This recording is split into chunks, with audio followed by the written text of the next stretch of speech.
बिस्मिल्लाहिर्रहमानिर्रहीम। Viewers, Pakistan property leaders के YouTube channel से मैं राना उमर दिलदार आपकी खिदमत में हाज़िर हूँ।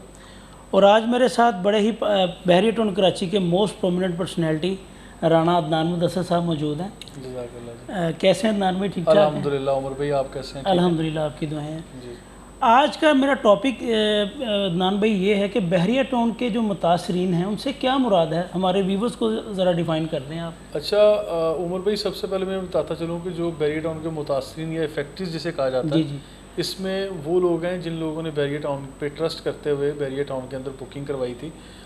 यानी अरसा दराज कुछ लोगों ने प्लॉट्स की बुकिंग करवाई, जी जी। कुछ लोगों ने अपार्टमेंट और कुछ लोगों ने विलास। तो वो कुछ चंद एक या ऐसे पर्टिकुलर एरियाज़ हैं जहाँ पे उनको बैलेटिंग के दौरान भी इवन उनकी प्रॉपर्टीज़ डिलीवर नहीं की गई, और इतना लंबा इंतज़ार करने के बावजूद भी उनको प्रॉपर प्रॉपर्टीज़ अलॉट नहीं की गई। आज भी वो लोग बहरिया टाउन के कहने के मुताबिक, या इनका अमला जो भी कह रहा है, वो ट्रक की बत्ती के पीछे हैं। जी। अच्छा, वो किस तरह से हैं और कौन लोग हैं? फॉर एग्जांपल, जिन लोगों ने आज 32 ABCD के मुताबिक उन लोगों को एक प्रीसिंक्ट के अंदर अलॉट तो कर दिया गया, लेकिन ये नहीं पता कि वो किस जगह पे आएगा। फिर प्रीसिंक्ट 61, 2, 3 के अंदर आज प्लॉट्स हैं, और नॉन बैलेटेड प्लॉट्स भी हैं। इसी तरह स्पोर्ट्स सिटी के कुछ एरियाज़ हैं। अब इसी तरह बैरिया पैराडाइज़ के कुछ एरियाज़ हैं, जिस तरह प्रीसिंक्ट 52 और 53 वाले आउट ऑफ बाउंड्री वॉल चले गए हैं। तो वो लोग और इसी तरह अपार्टमेंट्स थे कुछ जिसमें लोगों ने बुकिंग करवाई और उनको नहीं मिला। और इसी तरह इसके अलावा आप ये कह लें कि 23A में विलाज हैं। अब उन विलाज वालों को भी आज तक 23A का नाम तो दे दिया गया, लेकिन वो अमली तौर पे कब देंगे ये भी बहरिया टाउन ने अभी तक डिफ़ाइन नहीं किया। जी। तो वो लोग जिन लोगों ने बहरिया टाउन के साथ बुकिंग करवाई, पेमेंट्स देते रहे, लेकिन आज किसी स्टेज पे जाने के बाद उनको उनकी प्रॉपर्टी नहीं मिल रही, जी तो उन लोगों को हम बहरिया टाउन के मुतासरीन या इफेक्टिव्स कह देते हैं। जी, ज़बरदस्त। अच्छा अदनान भाई, ये भी बताएं कि अगर जो बहरिया टाउन के फैक्ट्रीज़ हैं, जो मुतासरीन हैं, जी जी। उनके लिए क्या क्या ऑप्शंस बहरिया टाउन में मौजूद हैं कि वो वहाँ पर अपनी फाइल्स को एडजस्ट करवाएं या मर्ज करवाएं, तो कितना फ्रूटफुल साबित होगा उनके लिए? अच्छा उमर भाई, सबसे पहले तो ये बता दूं कि जब बहरिया टाउन एक ख़ास तादाद में लोगों को डिलीवर नहीं कर सका, जी तो फिर बहरिया टाउन ने ऑफिशियली 1, 2, 3 करके कुछ ऑप्शंस दिए बहरिया टाउन ने। अच्छा, वो ऑप्शंस क्या थे? जी वो ऑप्शंस ये थे, या तो आप वेट एंड सी वाली सिचुएशन पे जाएं, आपको कहीं ना कहीं प्रॉपर्टी अलॉट कर दी जाएगी। जी वो इंतज़ार ही इतना लंबा था कि लोगों को वो समझ में नहीं आया। फिर दूसरा ये था कि आप रिफ़ंड अप्लाई कर दें। जी रिफ़ंड अप्लाई किया, कुछ लोगों को चेक्स मिले, फिर कुछ लोगों को पे ऑर्डर्स मिले, मतलब किसी हद तक लोगों को रिफ़ंड मिला भी, लेकिन बहुत बड़ी तादाद में ऐसे भी थे जिनको नहीं मिला, चेक वगैरह बाउंस भी हुए, या वो मुसलसल इंतज़ार करते रहे। अच्छा, ये वाला मामला था जो बहरिया टाउन ने ऑफिशियल ऑफर्स दी। फिर बहरिया टाउन ने ऑफिशियली ये भी कहा कि अगर किसी की मल्टीपल प्रॉपर्टीज़ हैं, तो आप लोग अपनी 2 प्रॉपर्टीज़ को किसी एक के अंदर उनकी अमाउंट को एडजस्ट कर लें। फॉर एग्जांपल, अगर किसी की 2 मिलियन की अमाउंट है और किसी की 6 मिलियन की है, तो उसको आपस में आप लोग एडजस्ट कर सकते हैं। ठीक है। तो ये वाला ऑप्शन भी दे दिया।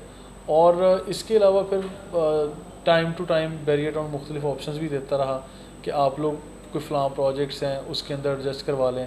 जैसे 23A के विलाज वालों को कहा कि आप लोग जिस तरह ये बहरिया हाइट्स के प्रोजेक्ट हैं, इसके अंदर अब विलास अपार्टमेंट की बुकिंग में आप लें कि विलास के सरेंडर करके आपको अपार्टमेंट दे देते हैं।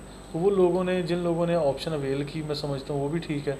अब कुछ लोगों ने नहीं किया कि नहीं हमें तो घर ही चाहिए, ज़मीनी घर ही होना चाहिए, तो वो लोग आज भी इंतज़ार वाली लिस्ट में खड़े हुए।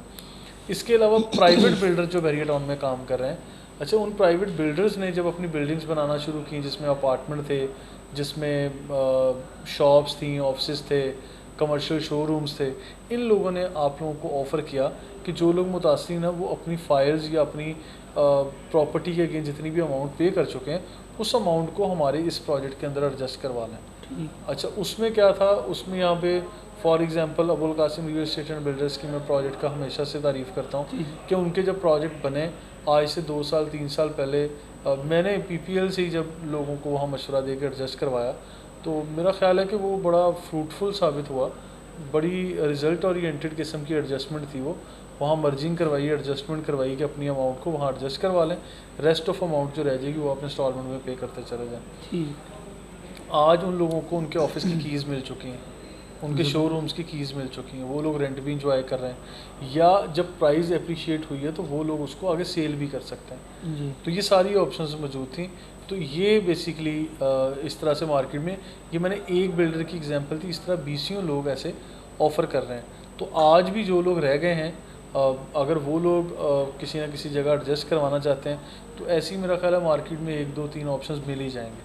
अच्छा देखें, जितने आज तक क्लाइंट्स जो फैक्ट्रीज थे जी। वो मर्ज करवा चुके हैं, वो क्या पॉजिटिव वे में हमें फीडबैक कर रहे हैं? अच्छा, दोनों तरह के लोग हैं। कुछ लोग तो देखें उनको कुछ भी मिल जाए वो सेटिस्फाई नहीं होते, लेकिन मैं 99% लोगों के केस में कहूँगा जिनको हमने एडजस्ट करवाया और थोड़ा ट्रस्टेड बिल्डर्स थे और रीज़नेबल वे में उनको जो प्रोजेक्ट हमने ऑफ़र किया उसमें जिन लोगों ने बुकिंग करवाई, तो मैं समझता हूँ कि वो तो बड़ा ज़बरदस्त रह गए। जी उनकी एक प्रॉपर्टी जिसका वजूद ही नहीं था, बैरियर टाउन ने तो नहीं दिया, और आज भी उनके बराबर के लोग जो हैं वो नेगेटिव, उनकी 50-55% माइनस पे वो फाइलें बिक रही हैं।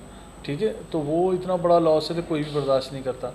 फिर उन जो लोग वेट कर रहे थे वो आज भी वेट कर रहे हैं, और जिन लोगों ने उस टाइम हमारी बात मान के एडजस्ट करवा लिया, आज उनके पास ऑफिस की या अपार्टमेंट की चाबी आ गई है। ठीक है, तो वो या तो रेंट एंजॉय कर रहे हैं या उनकी प्रॉपर्टी की प्राइस अप्रिशिएट हो गई है, वो उसको रीसेल करके निकल जाएं। तो इस तरह का मामला है।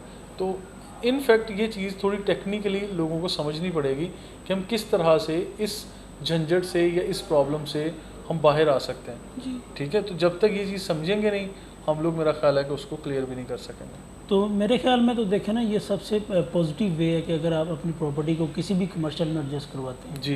क्योंकि देखें दिस टाइम तो बैरियर टाउन की मैनेजमेंट की तरफ से अभी ऑफिशियली इसकी अनाउंसमेंट नहीं हुई कि कितना टाइम है या कितनी देर तक हम मर्ज करेंगे। तो जो प्राइवेट बिल्डर्स हैं उनमें आप कोई एक आध ऑथेंटिक बिल्डर जो हों उनका नाम ले दीजिए। और ख़ासकर मैं ये कहता हूँ, देखिए अबुल कासिम के प्रोजेक्ट्स हैं, डोमिनियन के हैं, यहाँ पीएम के प्रोजेक्ट्स हैं, डीएक्स के हैं, और दीगर प्रोजेक्ट कैलिफोर्निया के हैं। जी। ऐसे प्रोजेक्ट जिसके ऊपर काम हो रहा है ऑलरेडी। अच्छा, मैं ऐसे बिल्डर्स का नाम भी नहीं ले रहा जिनके ऊपर काम ही नहीं हो रहा। जी। मैं ऐसे बिल्डर्स का नाम ले रहा हूँ जिनका काम भी हो रहा है, उसमें इन्वेंट्रीज बहुत सारी मौजूद हैं। आप उसमें किसी भी एक यूनिट में आप बुकिंग करवाएं, फिजिबिलिटी बनाएं, और आप इस ट्रबल से तो कम से कम बाहर आ सकते हैं। जी बिल्कुल जी। बड़ी अच्छी बात आपने कही अदनान भाई।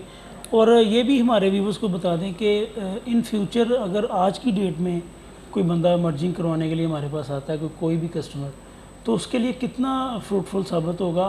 क्योंकि देखें बहरिया की जो मार्केट क्रैश की है, उसके बाद जो पाकिस्तान की सिचुएशन है इकोनॉमिकल और पॉलिटिकल, उसके रेलिवेंट आप सारी चीज़ को ज़रा डिफ़ाइन करें कि आने वाले कितने सालों तक वो इस चीज़ से बेहतरीन वे में निकल सकेगा। देखें, जिन लोगों ने तो ये एडजस्टमेंट या मर्जिंग करवानी है, उनका मार्केट क्रैश कर गई या डॉलर रेट कम हुआ या ज़्यादा हुआ, इन चीज़ों से कोई ताल्लुक नहीं होना चाहिए।